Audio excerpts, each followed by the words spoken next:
Welcome to the channel. Hello guys. इस video में हम पढ़ने वाले हैं how to convert ethane into methane.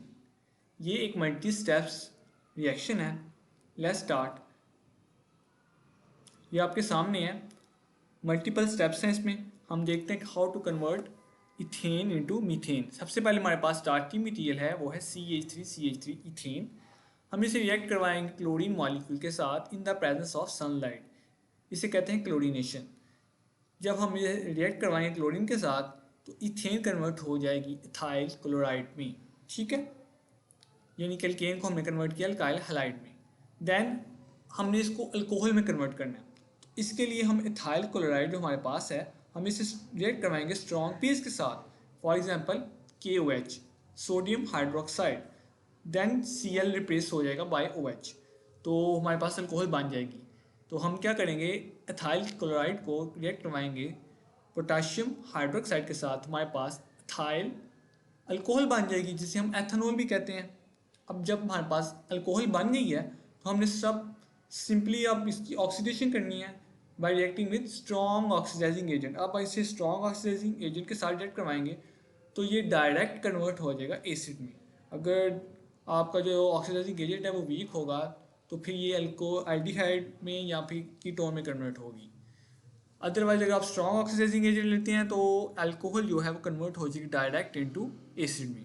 तो हम यहाँ पे potassium dichromate with any acid, for example sulphuric acid ले लें, कोई भी एसिड ले सकते हैं। तो हमारी जो अल्कोहल है एथानॉल, वो कन्वर्ट हो जाएगी एथानोइक एसिड में, जिसे हम एसिटिक एसिड भी कहते हैं।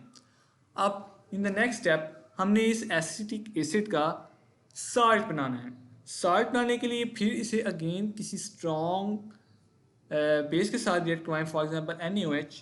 तो क्या होगा, जो हाइड्रोजन है एसिड का वो रिप्लेस हो जाएगा बाय मेटल सोडियम। इस तरह हमारे पास बन जाएगा sodium salt of acetic acid.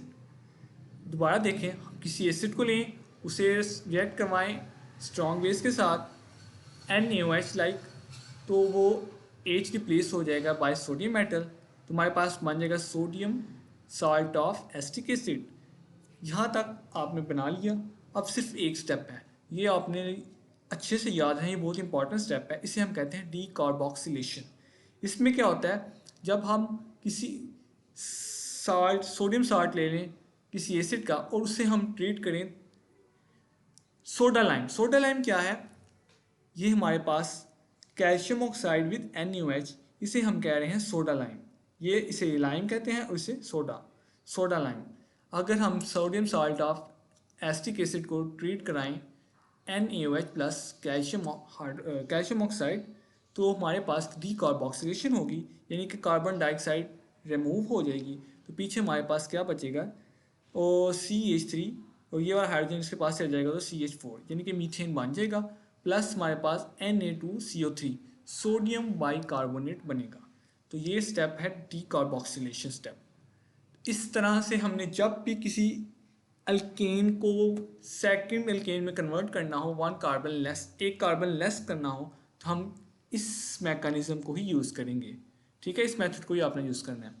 इस तरह हम किसी भी अल्केन को स्मॉल अल्केन में कन्वर्ट कर सकते हैं। मिसाल के तौर पे आप ब्यूटेन से प्रोपेन बना सकते हैं सेम मैकेनिज्म के साथ। होप सो आपको वीडियो की समझ आई होगी। Thanks for watching video.